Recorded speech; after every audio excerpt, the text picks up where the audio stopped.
Yeah, I got a call about 2 years ago saying, would you be interested in getting involved in a workshop about the Kinks? I was like, yeah, I'd love to. You know, I'm a big fan.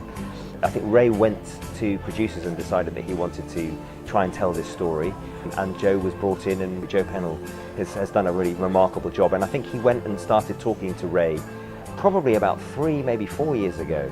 Yeah, he's a big Kinks fan anyway, so I think it was one of those kind of dream jobs to go and interview Ray Davies about his stories about, you know, being in a band in the 60s. It's quintessentially English. It's very much a story about being a British band at a very British time in the 60s. And I think the music is always very personal with Ray. You know, I think that a lot of the songs were very much about what he was thinking and feeling at the time. And, you know, famously, Dave was responsible for helping create that sound, you know, and You Really Got Me, that guitar riff. They couldn't get the guitar sound right. It wasn't sounding quite right. So they got some knitting needles and they started stabbing the amp to try and make this kind of raw sound.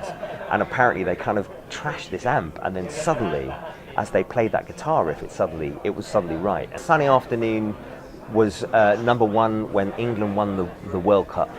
And people are not only ecstatic by hearing that song, you know, they're very moved. I've seen people kind of weeping during Sunny Afternoon because they're kind of, you know, they're almost transported to a specific time in their lives that was